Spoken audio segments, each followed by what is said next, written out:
Muitos de vocês já devem ter percebido que a maioria dos filmes de terror são baseados em alguma história folclórica ou em lendas locais. A questão é, você conhece as versões originais de alguns filmes que vocês gostam? Você está no canal Fatos Bizarros. Segura a cadeira que hoje você vai conhecer casos reais por trás de filmes de terror. Caso 1. Annabelle. A história de Annabelle começa quando uma mãe decide dar à sua filha uma boneca. Essa moça era enfermeira e morava na casa com uma outra amiga da mesma profissão. Porém, depois disso, algumas coisas estranhas começaram a acontecer. Quando as garotas voltavam para casa depois do trabalho, elas encontravam a boneca em posições diferentes das que ela era deixada. E a boneca movia-se de um lado para o outro e deixava mensagens escritas ao redor da casa. Depois das manifestações paranormais, as moças procuraram ajuda e decidiram chamar um médium para contatar o espírito que estava possuindo a boneca. O espírito pediu para ser chamado de Jeans e disse que era o espírito de uma garota de 7 anos que havia morrido na propriedade. Com isto acontecendo, Annabelle disse que só queria ser amada, e as meninas acabaram aceitando ficar com a boneca. No entanto, depois dessa aceitação, a boneca começou a atacar as moças, e um padre foi chamado até o local e pesquisadores começaram a investigar o caso. Foi aí quando Annabelle revelou que não havia nenhum espírito dentro dela, mas sim um demônio, e disse que um exorcismo poderia liberar o apartamento e deixar as mulheres em paz. Porém, a boneca nunca teve essa liberação. Nos dias de hoje, Annabelle está em um museu oculto dentro de uma caixa de vidro e atualmente um padre benze a boneca diariamente e tenta abençoá-la do demônio que está dentro dela. Caso 2. It, a Coisa. É comum muitas pessoas terem medo do palhaço diabólico do cinema. Esperem, pois essa história é muito mais terrível do que parece. John teve uma infância marcada por traumas. O pai era alcoólatra e batia no menino de forma constante. Ainda foi abusado quando criança por um amigo da família. John cresceu e parecia ter se tornado uma pessoa comum. Ele trabalhava na direção de uma empresa, era casado e amava participar de obras sociais. Parecia ser uma pessoa comum, não é mesmo? Além disso, John tinha um hobby, que era se fantasiar de palhaço. O personagem era conhecido por crianças, que atuava em desfiles e festas infantis. Mas o que as pessoas não sabiam era que por trás daquele sorriso não existia nenhuma gentileza, mas sim um mal terrível e uma perversão enorme.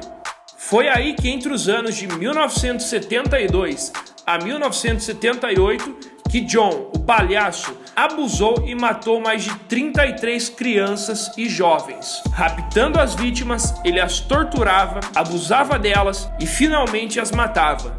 29 das vítimas foram enterradas em suas próprias casas e outras 4 jogadas em um rio. Depois de todos esses fatos, em 1994, John foi condenado à morte por injeção letal e morreu sem mostrar nenhum arrependimento.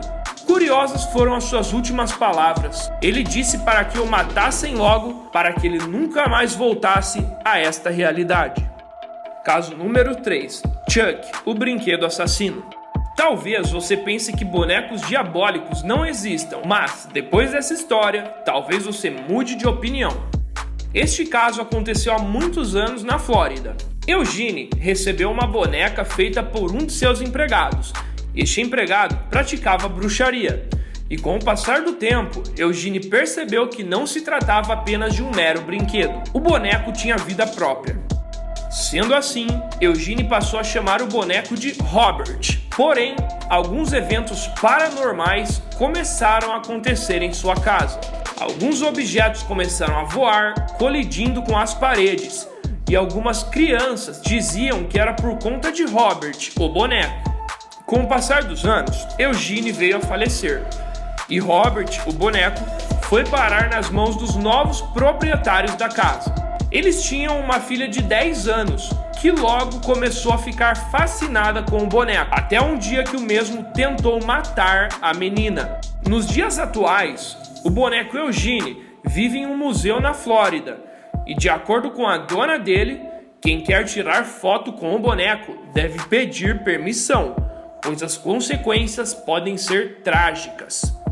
Por último, iremos falar da história real por trás do filme O Chamado. Para muitos, o longo filme tem um dos enredos mais aterrorizantes e ele é baseado em uma história real.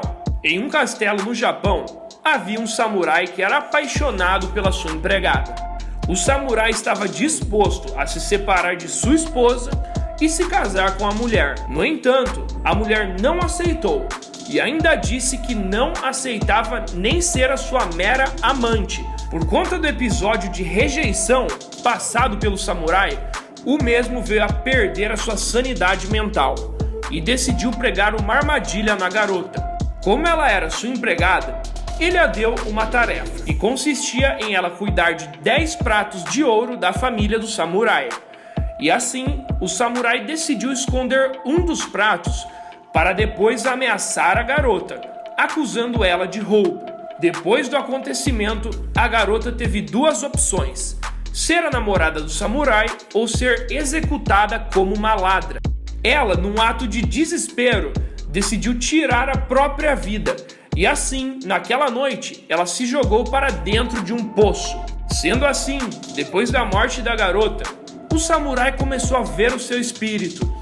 Ela aparecia à noite e saía com seus olhos cheios de raiva. Você podia até ouvir a moça contando os pratos de ouro. E a partir deste momento, o samurai teve que pagar por todos os seus pecados, ouvindo o espírito da moça o atormentar. O espírito é descrito como uma mulher com longos cabelos pretos que escondem o seu rosto, vestindo um vestido branco fúnebre, exatamente como os espíritos rurais são descritos. E aí, pessoal, qual desses casos chamou mais a sua atenção? O nosso preferido é o da história do Chamado. Curtam o vídeo, comentem e compartilhem com o máximo de amigos que vocês conseguirem. Neste vídeo ficamos por aqui. Até a próxima, pessoal!